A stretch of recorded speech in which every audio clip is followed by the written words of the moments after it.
Supongamos que, vamos a ver, por ejemplo, en una pasada existencia, por ejemplo, estuve platicando aquí con su hermano gnóstico, el doctor, ¿cómo es tu nombre?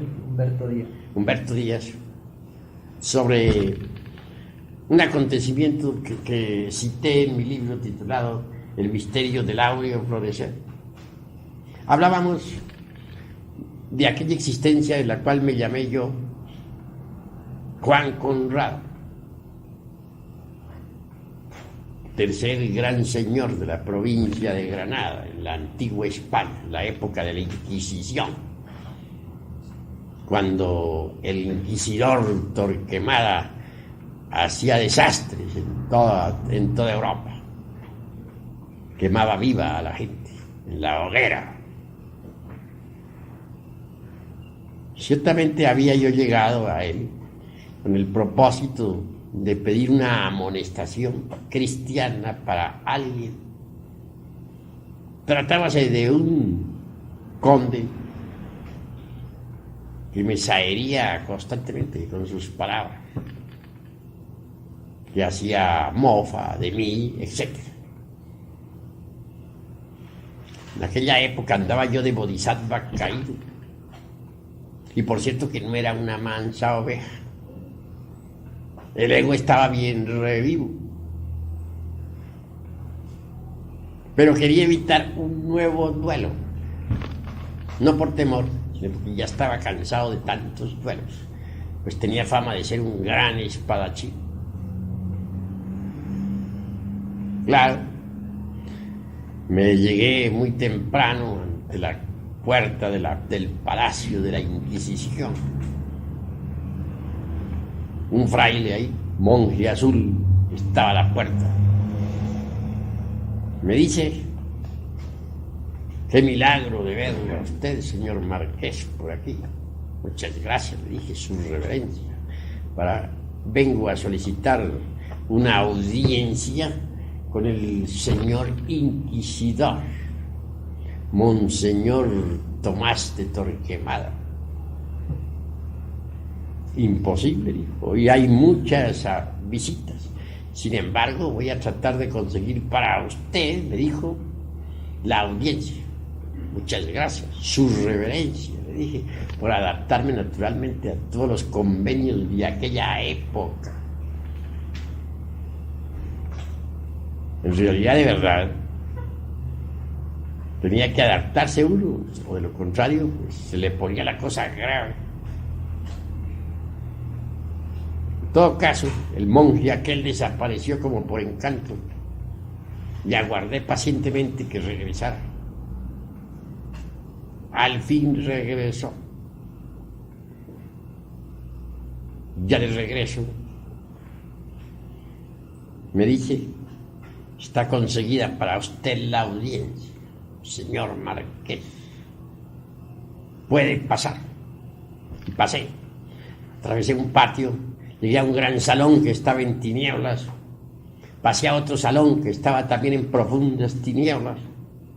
Por último, a un tercer salón. Ese estaba iluminado por una lámpara. La lámpara se hallaba colocada sobre una mesa. Ante la mesa estaba sentado el inquisidor don Tomás de Torquemada,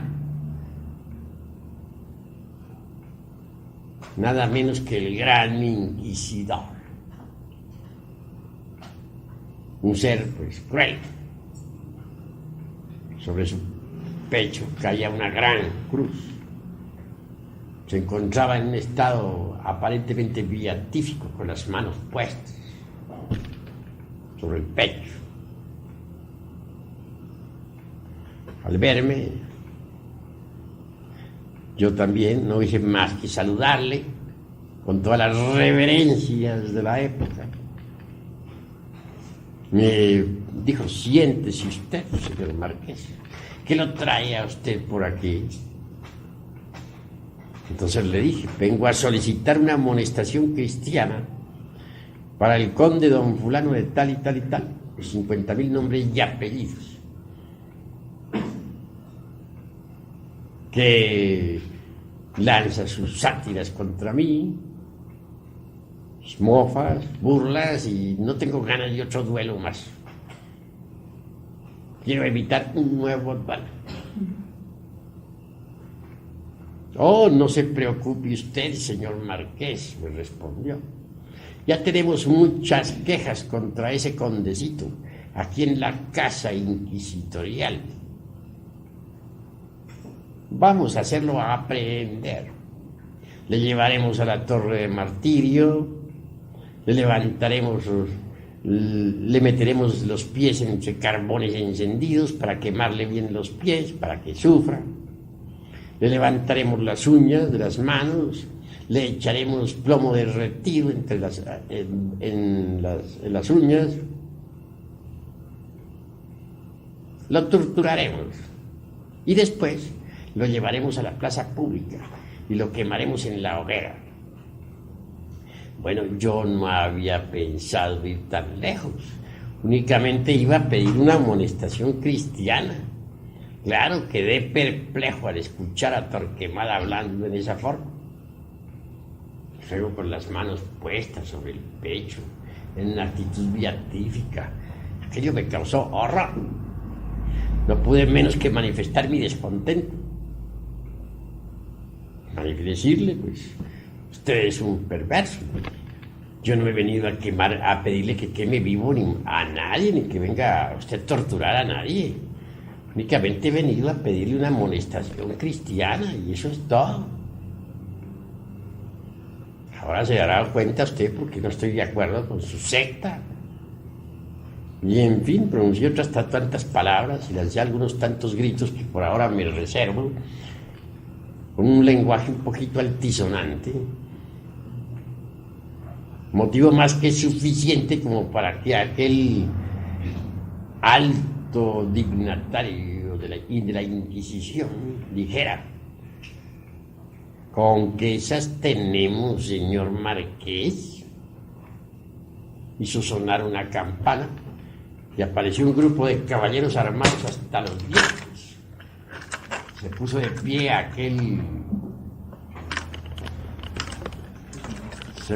pie aquel caballero del santo oficio. Se levantó airoso y ordenó a los caballeros aquellos diciendo: prended a este hombre. Un momento, caballeros, les dije. Recordad las reglas de la caballería, porque en aquella época las reglas de la caballería eran respetables y respetabilísimas por todo el mundo. Dadme una espada, le dije, al estilo pues Gachupín, que estaba metido entre gachupines, pues claro, y me batiré con cada uno de vosotros. Era ni más ni menos que un gachupín hablando, que nos encontrábamos reencarnados en plena edad, en plena edad media, en épocas de Torquemada. Un caballero me entrega la espada, me da una espada, yo la recibo, luego da un paso hacia atrás y me dice: ¡en guardia! Le respondí: siempre estoy. Y nos trabamos en Duralí. No se oía sino los golpes de las espadas. Parecía que esas espadas a golpearse en unas con otras lanzaban chispas. Aquel caballero era muy hábil en la esgrima, pues manejaba las armas a la maravilla. Y yo tampoco era una mansa oveja. Claro está que no. Total que el duelo fue muy grave. Ya no me faltaba sino hacer uso de mi mejor estocada para salir victorioso. Pero los otros caballeros que estaban viendo el asunto se dieron cuenta que su compañero iba derecho al panteón. Y claro que me cayeron en pandilla. Mas llegó un momento en que el brazo derecho se cansó, ya no podía con el peso de la espada y tanta lucha. Entonces les dije, han ganado ustedes por sorpresa, que me han caído en pandilla. Y eso no es de caballero. Les entregué la espada, está. Entonces el señor inquisidor dijo, ¡a la hoguera! Y me decía, no fue difícil quemarme en vivo. Ahí tenían un poco de leña al pie de un palo, de un poste de acero. Me encadenaron a aquel poste, prendieron fuego a la leña y a los pocos segundos estaba yo allí ardiendo como tea encendida. Sentí gran dolor en las carnes. Veía cómo mi cuerpo físico se quemaba hasta quedar reducido todo a cenizas. Di un paso intencionalmente a ver, pero lo curioso fue que antes de dar el paso sentí que aquel dolor supremo se convertía en felicidad. Entendí que más allá del dolor, mucho más allá del dolor, existe la felicidad. El dolor humano, por muy grave que sea, tiene un límite. Una lluvia bienhechora comenzó a caer sobre mi cabeza y sentí que me aliviaba. Di un paso y vi que podía dar otro. Total, salí de aquel palacio caminando despacito. Y era que ya había desencarnado, que el cuerpo físico pereció pues en la hoguera de la Inquisición. Hoy, por ejemplo, al repetirse un evento de esos en mi vida, estoy seguro que ya no iría a una hoguera, ni a un paredón, ni algo por el estilo. ¿Por qué? Porque hoy, al no tener ya esos yoes de la ira, de la impaciencia, escucharía al inquisidor serenamente, impasible. Comprendería el estado en que se encuentra, guardaría un silencio total, ninguna reacción saldría de mí. Como resultado, pues no pasaría nada. Eso es claro. Podría salir tranquilo, sin problema. De manera que los problemas en realidad de verdad los forma el ego. Si en aquella ocasión no hubiera yo reaccionado en esa forma, contra el santo oficio, como así le llamaban, contra la Inquisición, contra todo, contra el monje azul, etcétera, etcétera, etcétera, pues es obvio que no habría desencarnado en esa forma. Esto no significa cobardía, sino sencillamente habría permanecido sereno, impasible. Luego habría dado la espalda y me habría retirado, sin problema. Solo quedaría un punto en discusión. El condecito aquel habría sido aprehendido, quemado vivo en la hoguera, ¿no? Y se me podría echar la culpa a mí. No. Habría tenido el valor de ir a informarle eso al conde. Aunque aquel conde se hubiera llenado de tremenda ira contra mí. Él le habría salvado su existencia. Tal vez hasta el hombre hubiera quedado agradecido. Es decir, las circunstancias fatales no habrían sucedido si el ego hubiera sido desintegrado. Desgraciadamente tenía un ego muy desarrollado. Y esos son los problemas que se forma el ego. Cuando uno no tiene ego, esos problemas no se suceden. Puede que las circunstancias se repitan, pero ya no sucede, ya no vienen esos problemas.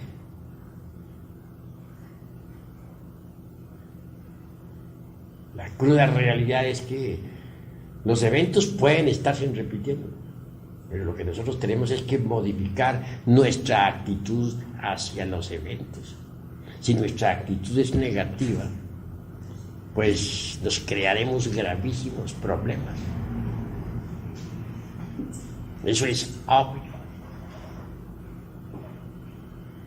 Necesitamos pues cambiar nuestra actitud hacia la existencia.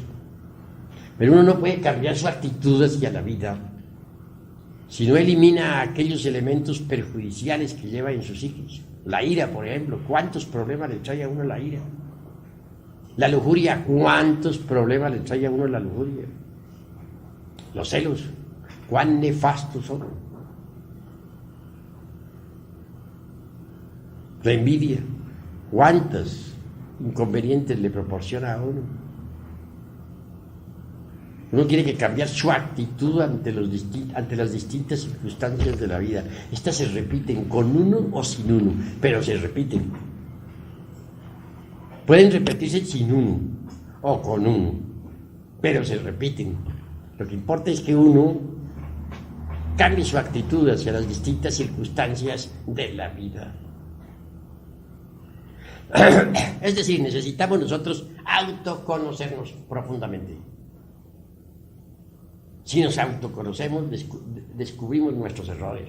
Y si los descubrimos, los eliminamos. Y si los eliminamos, despertamos. Y si despertamos, venimos a conocer los misterios de la vida y de la muerte. Venimos a experimentar eso que no es del tiempo, eso que es la verdad. Pero mientras nosotros continuemos con la conciencia embotellada entre el ego, entre el yo, o entre los yoes, obviamente no sabremos nada de los misterios de la vida y de la muerte. No podremos así experimentar lo real. Viviremos en la ignorancia. Se hace pues urgente e inapasable cumplir con la máxima de Pitágoras, de Tales de Mileto: nocete ipsum, hombre, conócete a ti mismo, y conocerás al universo y a los dioses. Todas las leyes de la naturaleza están dentro de uno mismo. Y si uno no las descubre dentro de uno mismo, tampoco las puede descubrir fuera de sí mismo. Así pues, dentro de uno está el universo. El hombre está contenido en el universo, y el universo está contenido en el hombre. Si descubrimos al universo dentro de nosotros mismos, pues lo descubrimos realmente. Pero si dentro de sí mismos no lo descubrimos, tampoco lo podremos descubrir fuera de sí mismos. Eso es obvio. Existen en nosotros posibilidades extraordinarias, pero ante todo debemos partir del principio de nocete ipsum, hombre, conócete a ti mismo, y conocerás al universo y a los dioses. La personalidad, por ejemplo, la falsa personalidad, por ejemplo, es óbice para la verdadera felicidad. Todo ser humano tiene una falsa personalidad que está formada por el engreimiento, por la vanidad, por el orgullo, por el temor, por el egoísmo, por la ira, por la autoimportancia, por el autosentimentalismo, etc. La falsa personalidad es verdaderamente problemática, pero está dominada por ese tipo de yoes que he enumerado. Mientras uno posea la falsa personalidad, en modo alguno habrá de conocer la real felicidad. ¿Cómo la conocería? Si uno quiere ser feliz, y todos tenemos derecho a la felicidad, tiene que empezar por eliminar la falsa personalidad. Pero para poder eliminar la falsa personalidad, tiene uno que eliminar los yoes que la caracterizan, los que he enumerado. Eliminados esos yoes, entonces todo cambia. Se crea en nuestra conciencia un centro de gravedad continua y deviene un estado de felicidad extraordinaria. Pero mientras exista la falsa personalidad, la felicidad no es posible. Debemos tener en cuenta todo eso si es que realmente nosotros anhelamos algún día ser felices. Incuestionablemente, Lo más importante en la vida práctica viene a ser precisamente fabricar, o digo yo, cristalizar en la humana personalidad eso que se denomina alma. Alma. ¿Qué se entiende por alma? Todo ese conjunto de poderes, fuerzas, virtudes, facultades, etcétera, del ser. Si uno elimina, por ejemplo, el defecto o el yo de la ira, en su reemplazo cristalizará en nuestra humana persona la virtud de la serenidad. Si uno elimina el defecto del egoísmo, en su reemplazo cristalizará en nuestra humana persona la virtud maravillosa del altruismo. Si uno elimina el defecto de la lujuria, en su reemplazo cristalizará en nuestra alma la virtud extraordinaria de la castidad. Si uno elimina de su naturaleza el odio, en su reemplazo cristalizará en nuestra personalidad el amor. Si uno elimina de la personalidad el defecto, por ejemplo, de la envidia, en su reemplazo cristalizarán en la humana persona la alegría por el bien ajeno, la filantropía, etcétera.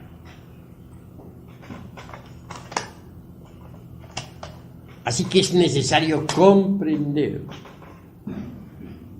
que hay necesidad de eliminar los elementos indeseables de nuestra psiquis para cristalizar en nuestra humana persona eso que se llama alma, un conjunto de fuerzas, de atributos, de virtudes, de poderes cósmicos, etc.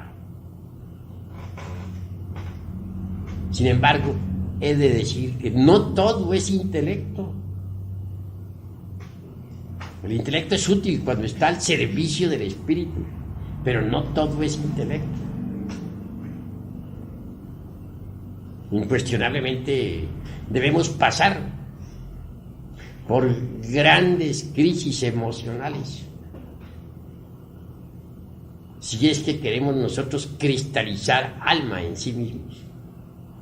Si el agua no hierve a 100 grados, no cristaliza lo que hay que cristalizar y no se elimina lo que se debe eliminar. Así también, si no pasamos previamente por graves crisis emocionales, pues no cristalizará en nosotros eso que se llama alma. No se eliminará en nosotros eso que se debe eliminar. Pues así es, así ha sido siempre. Cuando el alma cristaliza completamente en uno, hasta el mismo cuerpo físico se convierte en alma. Jesús de Nazaret, el gran Kabir, habló claro sobre eso. Dijo: en paciencia poseeréis vuestras almas.